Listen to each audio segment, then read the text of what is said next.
On October 11th, 1999, a film crew began principal photography in New Zealand on a trilogy of films that would go on to be some of the greatest films ever made, The Lord of the Rings.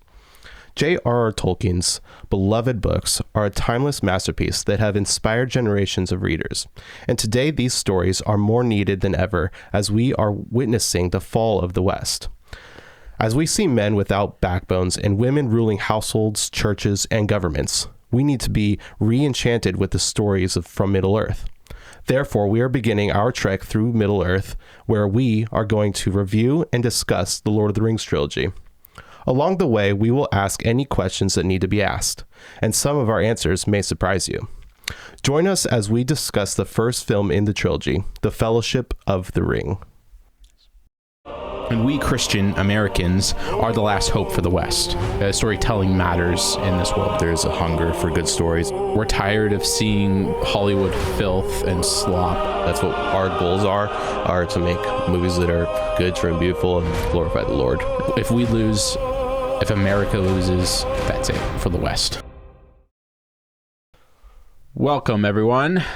We are here. This is a Fearless Wandering podcast. This is our first official movie review under Fearless Wandering podcast, under our production company, and we're excited to jump into this. We have a whole list of movies and ideas that we have for this, and we're starting off with a banger, of course, and we're really looking forward to seeing where this goes. And we hope that this episode stays at a reasonable length, but we'll have a lot to discuss, a lot to say.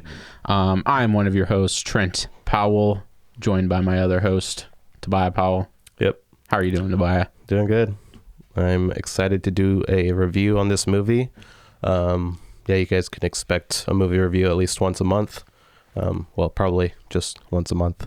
Yeah, this is just our time where we sit down and we, having watched the given movie for that week, we discuss it. We tear it apart, break it apart, bring out the good, the bad, the ugly, give our thoughts, maybe tell stories about our experiences watching the film in the past, or maybe maybe it was the first time we watched the movie, whatever it may be.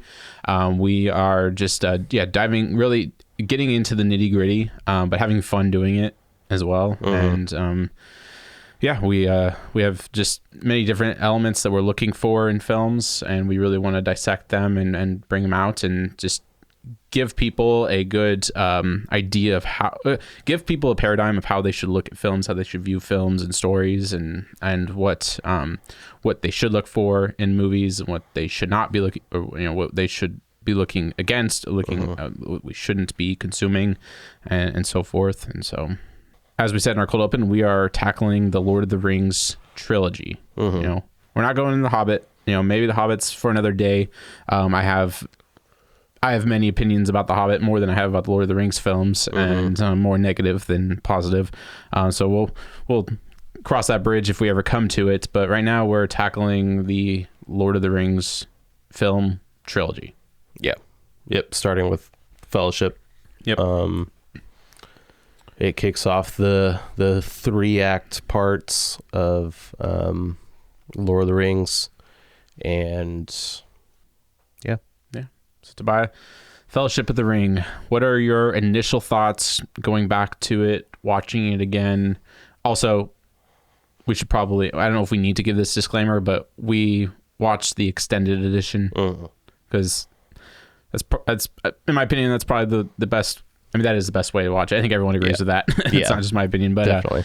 I don't even know if I've ever seen the theatrical version. It might have, maybe the first time I saw it when I was like a kid. Possibly, but for the most part, I don't think I've ever seen it. I think I've pretty much always watched the extended.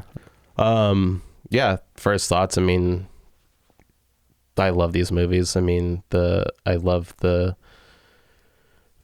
this first movie sets up a lot of things. A lot of setup in the first half of the movie, I would say, and I mean, I think it was very entertaining, and it kept my attention the whole time, and I didn't really think there was entirely any dull moments.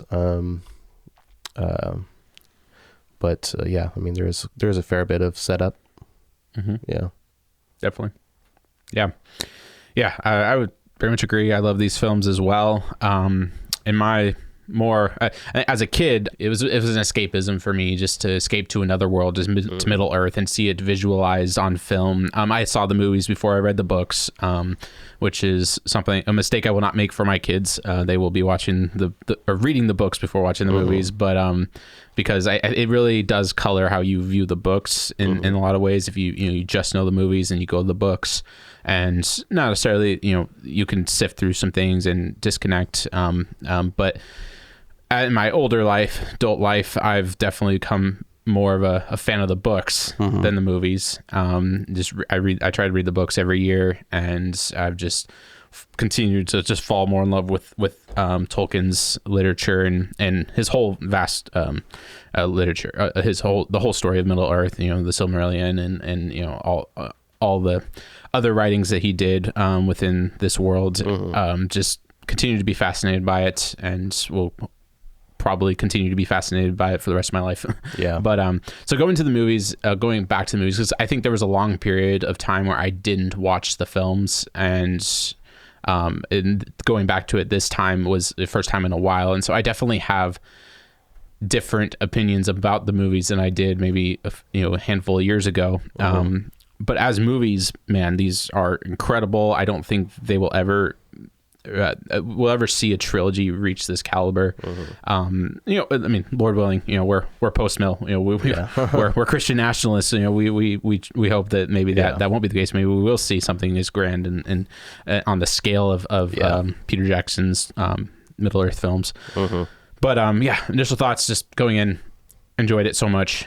Just going back to Middle Earth on film, and just I think I did enjoy The Fellowship more than I have probably ever, because I think growing up, as a kid, as a teenager, it was always the battles. I love I love Two Towers. I love the Rohirrim. I love the last battle in the Two Towers, and then going into Return of the King and all the fights and whatnot, like the big scale, men fighting orcs and slaying the enemy, like that was all what I was about. And the weapons were always fascinating to me and whatnot. But like now going back, like that still fascinates me, but I think appreciating the hobbits and the Shire and the depiction of the hobbits and then following their journey out of the Shire and going on this grand adventure, and it was just I had a newfound appreciation for it. I think that I hadn't had before, just as I've gotten older. So that's just, you kind of realize what they're giving up, and especially when it's right in the face of them, like they're living these comfortable lives in a comfortable place, but they know the threat that's coming, and they know that they could lose that, and so they realize what they have to do, what they're called to do, and but there's definitely a great, I don't know, risk that they're taking. And for sure, absolutely. So as we kind of set the stage for the plot, just the beginning of the film, we have this epic battle between good and evil, just really setting the stage, like this is what this story's about. It's good versus evil. You know who the bad guys are, you know who the good guys are, and even on the when you have good guys, like there's those that fail. You have Isildur, not throwing the ring into the fires of Mount Doom.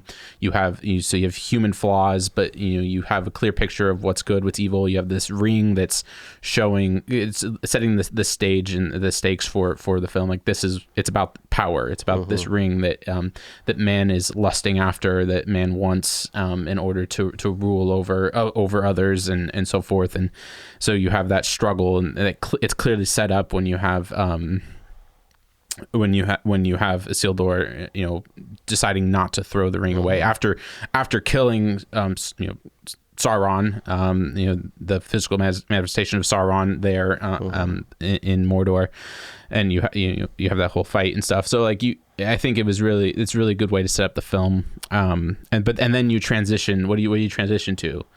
The hobbits. Yeah. The Shire. It sets a new stage. It's like, oh, this is also like this grand exquisite battle, this massive battle between good and evil, and then the hobbits in their peaceful shire. You have the music playing concerning hobbits, just really showing like, okay, the battle now reaches here, the story comes to here, this is where we begin. It's really, really interesting. And and it shows that these people are cut off from the wars of the world, between men and orcs, between Sauron and the elves and men, and all these conflicts happening. You have the hobbits who are they're free from the evil that looms beyond the borders of the Shire. But then as the story progresses, we find out that they are in danger, and that's why they go on this journey and so forth. And but they're one of the last people that are untouched by the horrors of the world. That's where the stage is set for us. What we see at the beginning of this film. So any thoughts on that? I mean, they're the last stand of just of true peace and tranquility, and I think it's interesting when the ring gets into Hobbiton, and seeing, I mean, it had been there with Bilbo, but the looming presence of it was essentially unknown, and seeing it become known, and the dangers that are tied to that, and seeing how that's starting to seep into Hobbiton, and it's calling the dangers. So this is a high fantasy movie. It's action, it's adventure, it's all these things, and I think great setup for the story. Now as we look at this, we're looking at this film. One thing we're also asking is like, okay, how, like, what's happening behind the scenes? Okay, like, you have J.R.R. Tolkien's masterpiece in The Lord of the Rings, and The Hobbit coming before that. You have The Hobbit, you have The Lord of the Rings, you have all these other writings, and this grand story that Tolkien gave 30 years of his life to, and now we're seeing it on film. 30 years or so after his death. Tolkien died in 1973. They began principal photography in 1999. So less than 30 years after his death, they're making this movie. Now, there's a lot of things that did happen behind the scenes. Peter Jackson and Warner Bros. The film was released December 19th, 2001. But going back, J.R.R. Tolkien, while he was still alive, and I didn't know this until today actually, J.R.R. Tolkien sold the film, stage, and merchandising rights to The Lord of the Rings and The Hobbit in the late 1960s, early 70s. I mean, he made it so that it was like towards the end of his life. He knew he was dying, and so in retirement he sold the rights so that others can make these stories in plays, sell merchandise and make films. And what do we see happen after that? Just a handful of years actually after his death, is they make some animated films. Do you want to say anything about those? I mean, I think I've watched through them once. They're kind of creepy. I mean, it's I mean, it's definitely not the a good depiction of the world that Tolkien made. Interesting. I agree and disagree. I mean, like, these movies were made in the 70s, and as far as looking at other animated films, it's pretty accurate. You look at like a lot of Disney films. I'm thinking, like, I know one that I actually recently saw was like Sword in the Stone. Like, it's got some weird stuff in it, and Alice in Wonderland. I don't know what other movies came out in the 70s, but I feel like that was like kind of fit the animation style. But you're right, like the animation style, the orcs and Smeagol are like we know what Smeagol we have our idea of what Smeagol looks like because of Andy Serkis and what they did with the movies. But they had the animators had a different choice, of course, way back then. As far as Smeagol, he looks like basically a frog, and it was like a weird looking thing. But and then the orcs had like a unique look to them as well. And there's just a lot of weird, interesting imagery.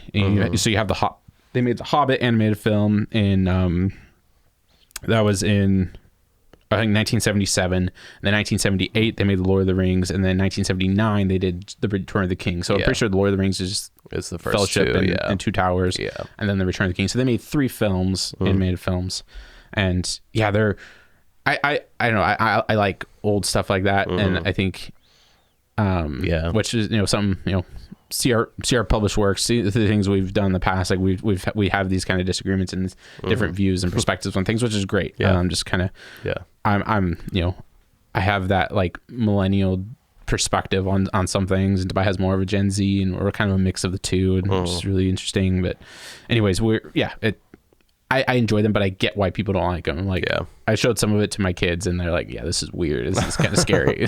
It's creepy, And But so, anyways, they made the animated films a little bit after Tolkien passed away. And like I said, he had given the rights away. So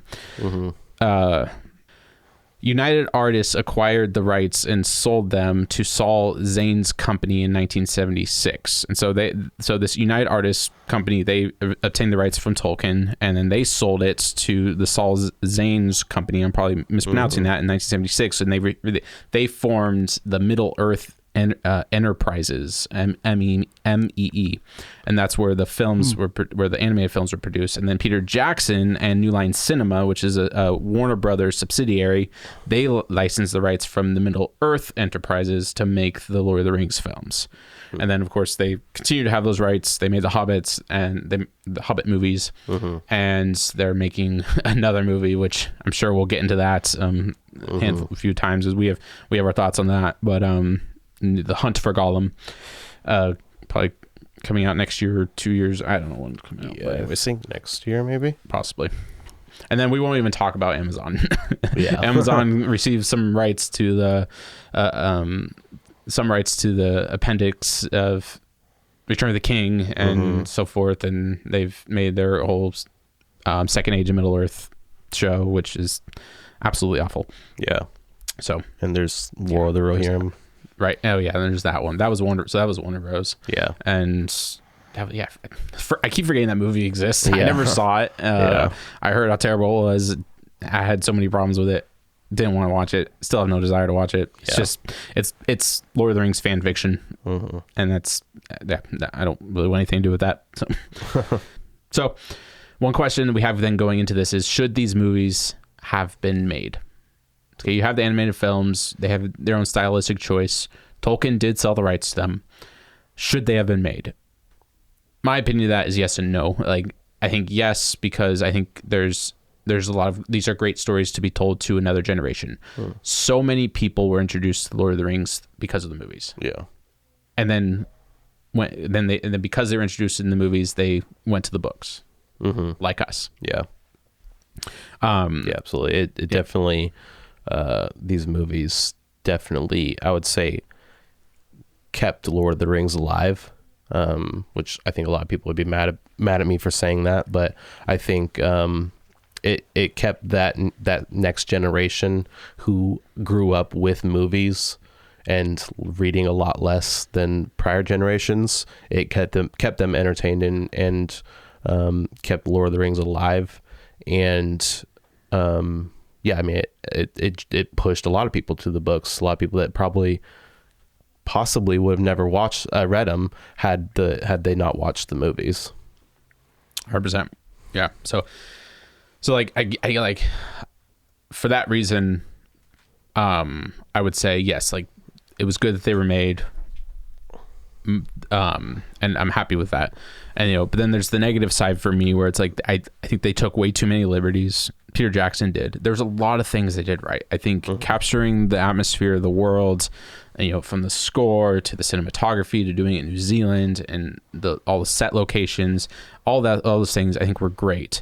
However, it's like, it's still Peter Jackson's vision of Middle Earth, trying to capture Tolkien's, so it's a blend of the two. So like, the question always I have in my head is this what Tolkien envisioned when Peter Jackson created Hobbiton, created the Shire? Like, I don't know. Like, it's hard for me to really dissect that and think through. It's like, I have this vision of what what it is because of the movies, Right.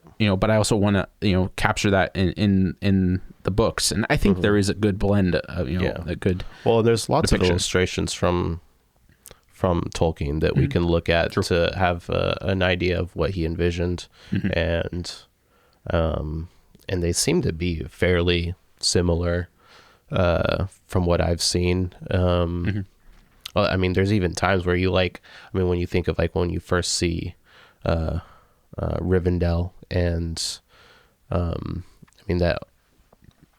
think that is a pretty good depiction of what Tolkien had drawn up.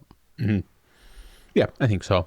And and I can always be nitpicky, and I will be nitpicky at times on this, because I think even Peter Jackson's depiction of the elves, my problem with them is that they're too human-like. Because in the books they're almost otherworldly. They're I'd say a blend of human and angelic beings. They're kind of in that middle, and I don't think they depicted it well, though. Whenever when we see Galadriel at first, they tried to capture that, where she's glowing and she's like a star incarnate, and they kind of depict that well. But then once she comes as a character into the story, she's just a human with elf ears and a beautiful dress, and so for that, I don't know how else I would have done it, and it makes sense cinematically for them to do this. I think a lot of my issues are more along the lines of, I just don't think this goes well in film, and so it makes sense that they made the choice that they did. We can get into Tom Bombadil, whether or not he should have been in the film. I love Tom Bombadil, but does he fit in the movie? I go back and forth on that.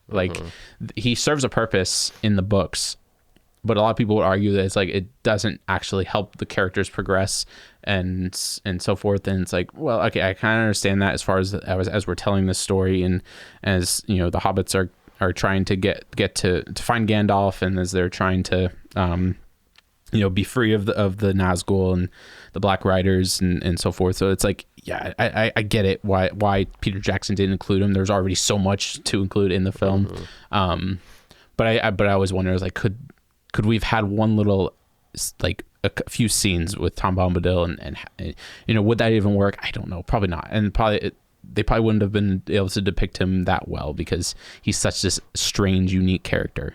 So anyways, not to be nitpicky, we need to keep going. So we move into following just the story, the architecture of this story. We have the protagonist, Frodo, who is, he's the nephew of Bilbo, who we know of from The Hobbit, and he's Bilbo's gone on adventures, and you have at the beginning Bilbo's writing his story, and he's going to eventually give it to Frodo, and Frodo is this innocent character who's an unlikely hero who is being brought into this greater world. He's friends with Gandalf. Gandalf comes and visits him, and shows that there's some friendship there, and so forth. But I don't know. What do you think about Frodo and kind of how the story begins with him and sets him up going forward? Yeah, I mean, I think he is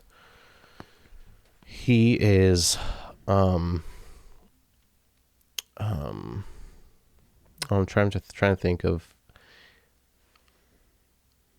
He's not. You wouldn't expect him to want to go on this big adventure. You wouldn't expect him to really want to leave Hobbiton. He's got his friends there. He enjoys going out to drink with them. But at the same time, you kind of feel like there's something off about him. He's there's almost like a uncertainty about himself, and he's not sure really. He enjoys being there, but he also at the same time doesn't seem like he knows how he fits in, and he almost you feel like there's this lack of purpose and meaning behind himself. Almost like there's a level of dissatisfaction in him, and discontentment almost. Yeah. in just his life. Yeah, because you see all the other characters around him, and they're all extremely joyful and cheerful, and then they all love to drink, and he likes to go along with them, but there's just this discontentment or somberness around Frodo that makes him just stick out a little bit and makes you question him and his purposes, and yeah. Mm-hmm. Yeah, and he knows there's mystery around his uncle Bilbo. Like he knows he's gone on all these adventures, but there's something strange about him. Bilbo, he's 111. Is that right? I think he's having his 111th birthday, or no, that's not even how do they say it? I don't know, however they say it. 111th birthday, or something like that. He has his birthday, and yet he looks like he's in his 70s, or in the Hobbit years. Like he looks young, and so there's just mystery around him. And but Frodo also knows. I think some of that strangeness is his uncertainty about Bilbo and what's going on with him. And then Bilbo is going to give him his inheritance. Like Frodo has an inheritance in Hobbiton, and Frodo would expect to receive that inheritance and so forth, and continue on and as just a typical hobbit in this world, and in the world that he's grown up in, and yet he's pulled into this grand story.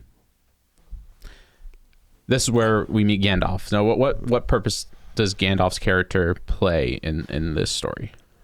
Well, when we first see him, he's like, he's Frodo's friend, and it's funny to see this big gray wizard coming into Hobbiton with all these little people, and he seems to be very fond of them. Little people, that's not very politically correct. What are we allowed to call them? Yeah. There's also a lot of dwarves in this film. Yeah. Peter Dinklage would have a thing to say about that. And they didn't even use real dwarves, right? But yeah. Anyway, where's I going? He's very fond of Frodo, and seems to. There's just like kind of a mystery of like, oh, you have this wizard that is coming into Hobbiton. It's the first wizard we've seen in the movie, and you got all these great other creatures of, you got Sauron and the orcs, and you see Gandalf as like the first wizard. And he's a friend of them. You can kind of guess like he's probably just keeping an eye on him too, because he cares about him.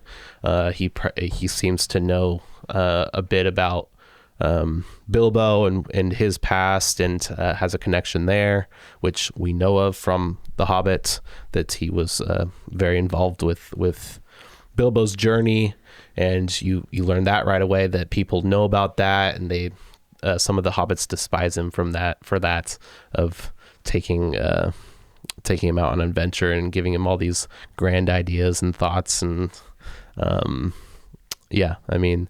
so you have him coming in, and you can see he's kind of like a mentor or a guide for them, and as you kind of go on, you kind of see that more and more, that he really is a guide, and he knows about the ring and the dangers it poses, and he goes on to discover it, and wants to learn more about it and see if it really is the One Ring. And right, he goes off, and he's not certain about all these things. Like, he's heard about ancient rings and their purposes in Middle Earth, and now he's there's this one ring, and he needs to learn more about it. And so he goes to the halls of Minas Tirith and Gondor, and searches out. And what's funny is in the book that period of time is like, what, I think 30 years or so that Gandalf runs off and learns about the ring, and which of course shows that Frodo's also stuck. No, it's not stuck. He's there in the Shire for that whole time, and not really, not set on going on any adventures, but knows he has this ring and there's some mystery around it, and he's trying to figure things out as far as his future and whatnot. And now it's like Gandalf's gone, and he's waiting for him to return, and then he of course does suddenly, and it's a briefer period in the movie, which of course makes sense, cinematically. But he comes back and he's like, "Yeah, Frodo, here's the deal. This is what this ring is about, and you have a task ahead of you." Yeah. You have the call to action for Frodo, and he has to make that decision of whether or not he's going to go on this adventure. The ring needs to be taken. Needs to be taken to Rivendell. Needs to be taken to Rivendell. That's the goal. Take it to the elves. Take it to Elrond, so that they can decide what to do with this grand object, this grand ring that is has that has there's great consequences surrounding this ring, consequences for the world itself, for Middle Earth, for the Shire. Though like I said, things they've not been the evils have not touched the Shire. But also we hear about the Nazgul, the nine riders. They are hunting for Baggins in the Shire, for a Baggins in the Shire, and that's really what kind of sets the stakes for our hero at this point, which is Frodo. And he's like, okay, Gandalf's like, it's time to go, and he has to, but Frodo still has to make that decision. And then you have Sam, who's brought into the story. Is one of his closest friends, his closest companion. Sam's brought in, and he's like, "Yeah, Frodo, I'll follow you wherever you go, Master. I'm there." And so they, of course, decide to take on this task and to go on this adventure, not knowing how long it may be, expecting it to just hopefully be a short adventure, but there's stakes involved. They're being hunted, and that, of course, absolutely sets the story up well for the audience. Like we see the stakes involved here, we see what's going on. You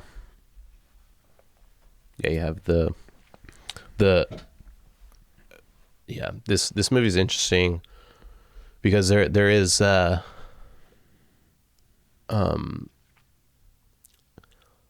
one thing I've always noticed about these movies is I think the structuring is very interesting, and because you have a lot of these goals set up and they meet a lot of these goals, but then there's another goal that they have to get to, but it's all in one movie, and I feel like the first one has this the most of like, because I mean they get to Rivendell, and that's like a really long journey to get there, and then they find out there's more, and you have the orcs, the Uruk-hai being created, and then so you have these other enemies coming at you, and but it also all comes together well as setting up all that's going to be coming in the next few movies. Setting the stage for this story that's grander than just a hobbit trying to get a ring to a certain place, to get a ring to the elves. There's a lot of moving pieces going on. There's a lot of moving pieces, a lot of different characters, and this grand orchestrated, this grand story. Because it's interesting because the journey to get to Rivendell was very hard for them, and then they get there, and you have this moment of relief, but then you realize that's barely even the beginning for them, and the hobbits think that it's the end, and they make this pretty clear in the movies. It's like Sam talking to Frodo and saying we're gonna go home now. Like we've done it. We've made it. We've done what we set out to do. Just get the ring here. Which is actually one of my favorite moments in the film, because then after that you have the Council of Elrond, where all the men, dwarves, and elves come together to converse and discuss what are we going to do with this ring. And this small little object, they in the film they have it sitting in the middle around as they circle around it, and it's just this tiny ring is why all these people from all across Middle Earth have come together to make a plan to decide what are we going to do. And in the book, it's long. It is a long drawn out story, because they have Gandalf retelling the story. I think, if I remember correctly, Frodo tells this, their journey and what led them there, and then you have all them discussing the different ideas, different plans that everyone has and what we should do, and Gandalf's telling them about the ring, the story of the ring, and how how it got into the hands of Frodo, it got in the hands of Bilbo. I think we talk about Smeagol and Gollum, and all these things, and then you have Frodo in the movie sitting there, hearing them, the discussion escalates to an argument, and they're fighting and yelling and talking about what they should do with the ring. You have Gimli, and says, well, I can't remember exactly what he says, but it's like, well, let's just destroy it. Let's just destroy it. And then he swings his axe at it, and it blows up his axe, and then who's the elf guy there? Legolas? No, Elrond. Yeah, Elrond. Elrond. He explains that no, this has to be destroyed in Mount Doom. The fires of Mount Doom. And was it him that explained it? I think it was. I'm pretty sure. Yeah. But yeah, and you see this growing tension, and you see this power around the ring that's almost like it's enticing them to argue about it, and it's creating this division within them, and to kind of because the ring essentially has a mind of its own, and it's trying to disrupt them from destroying it, and it wants to not die, and it wants to go back to its master. And the one who created it. And so it knows, like, oh, I could, if I make them argue about it, then they'll never be able to be unified and go on a journey. But then it really focuses on Frodo, and he's seeing this all happen and seeing them all argue, and it's drawing into him, and it's almost like scaring him. He looks very terrified. And so you're kind of uncertain of what he's thinking. And then he goes out and says that I'll take it. I'll take the ring to Mordor. This little hobbit against all these, great beings of, you got these men and elves and dwarves and wizards. And this little hobbit says, I'll do it. Yeah. The most unlikely of creatures. Yeah. The most unlikely of people stands up while everyone's bickering and arguing. Frodo knows what must be done. Frodo knows this is the task laid out for me, and he kind of knows that before, and he's like questioning that in himself, and of course we have a lot of story before this, where we have they get caught by the Nazgul. Frodo gets stabbed, almost dies, but of course we have Strider, who's a character we haven't brought up yet, which we will talk more about him in a minute. But Strider, he's an aide to the hobbits, helping them on this journey. He accompanies them and helps lead them to Rivendell, but of course they get attacked by the Nazgul and by the Black Riders, and Frodo gets stabbed, and so Aragorn has to take him as far as he can. Eventually finds an elf named Arwen, and who's his I don't know, forbidden love, I guess, in the story. She's an elf, he's a man, and of course they have elements of a legendary story in Middle Earth called Beren and Luthien, where it's a man and an elf who fall in love, but they can't be together because she's immortal and he's mortal, and so forth. And of course you have that story introduced, that love story introduced here, and they of course in the movies make it more I don't know, almost Hollywoodized, or they turn into this romance, and a little bit more than what it is in the books, but it's there in the books. It 100% is, but it's, you know, it's more of a story element in the movies, which I'm fine with for the most part. But we meet her, and then she takes Frodo to Rivendell to be saved, basically, so that he can be healed from the blade, the cursed poison blade that struck him, and of course so you have that. So Frodo's gone through. He's gone through it. He's gone through the ringer up to this point, and that wasn't even the first time he was stabbed. He's been stabbed. He got stabbed by the troll. Well, yeah, that was with the mithril. Later on, after they leave Rivendell, he's. Oh, that was after. Yeah. Oh, yeah. He's in Khazad-dûn. Yeah, oh, that's right. Yeah. But you're right. Yeah, he's stabbed a lot. He goes through a lot in these films. Loses a finger. Gets stabbed by the giant spider. By Shelob. But anyways, he goes through a lot, and up to this point, he was on the verge of death, and he's sitting there as they're arguing. Yeah. He's like, I will take the ring. I will do what no one else is suggesting, actually. Because you also have Boromir, another fascinating character. Because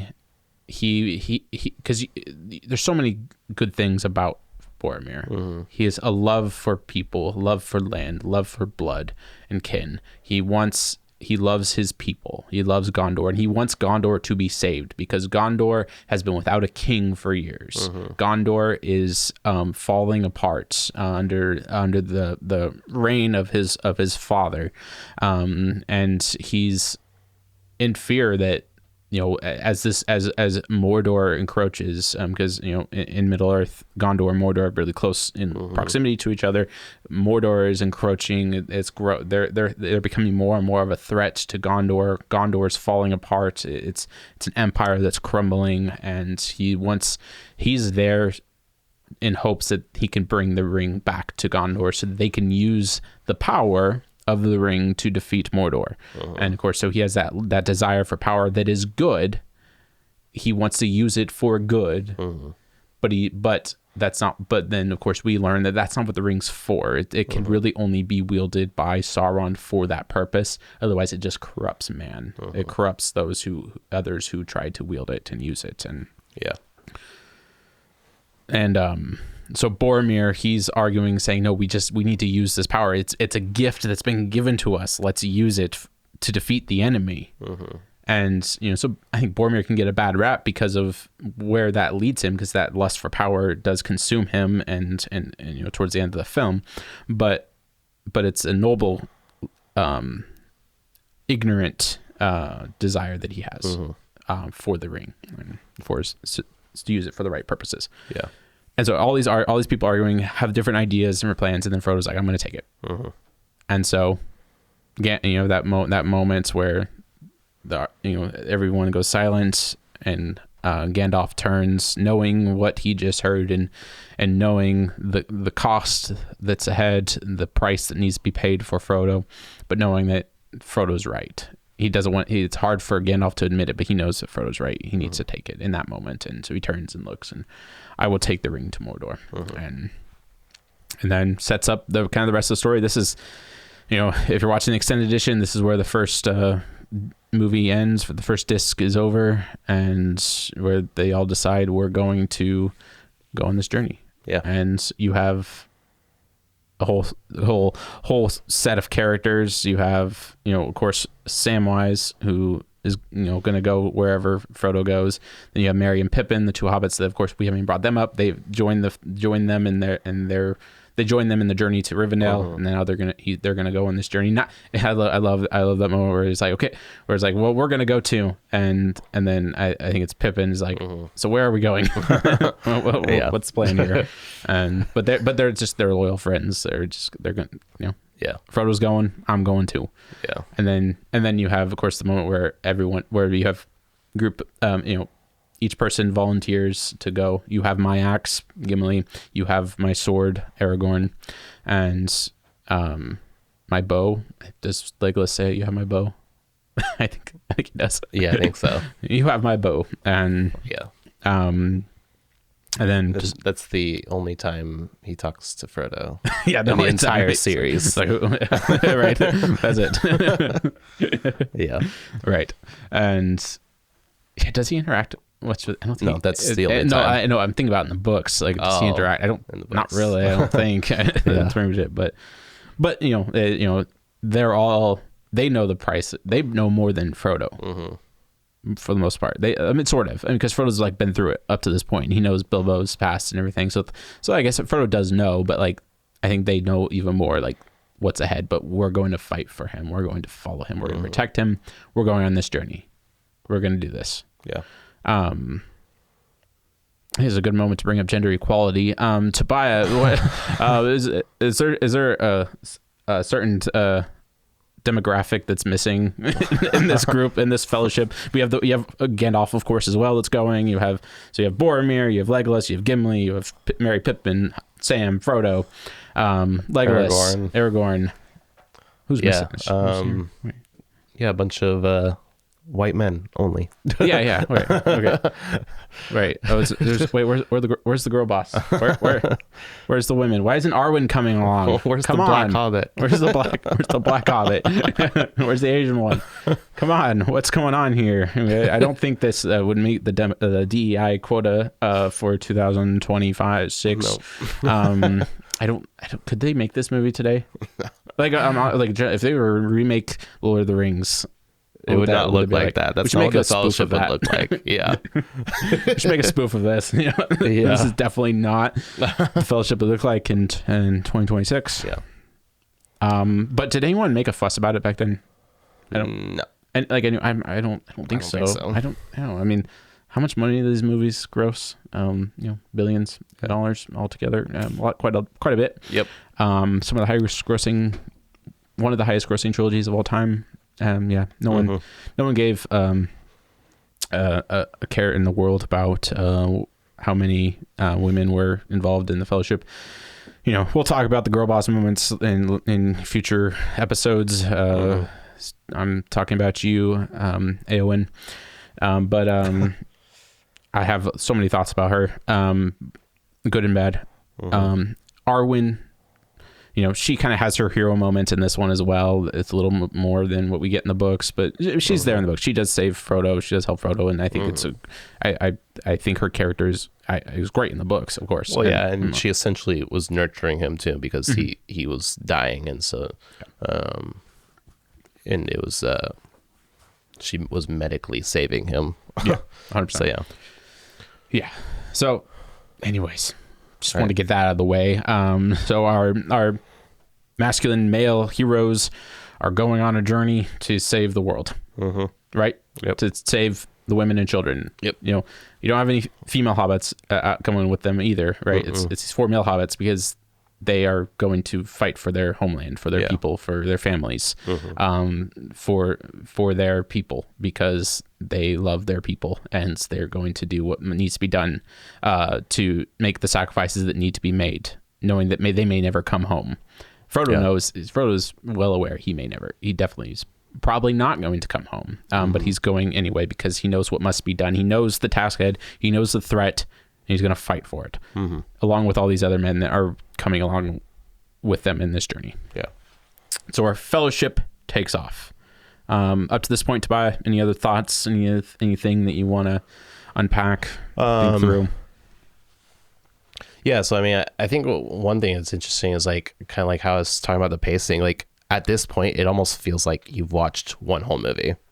Like there's almost entirely a three acts that have happened, and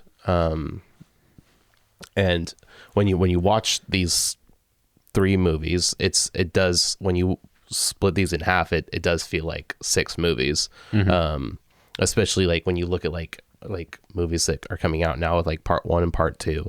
I mean, it's a prequel, mid-quel, 2-quel, 3-quel, all kinds of things. If this came out, like they probably would have released it exactly like that and done like 6 movies. Well, just look at The Hobbit, man. Yeah, well, yeah, the shortest of all the books. Yeah, it's 3 movies. But I mean, when you split them up, I mean, you got 6 2-hour movies, 100%. and Yeah, so I think it would work. Interesting. But at the same time, it's like, it's also the first act of this whole story, right? And them making the decision to set off and go. But so there is a 3-act structure in this in the first movie, and of course we're in the first half, right? And Tolkien wrote it that.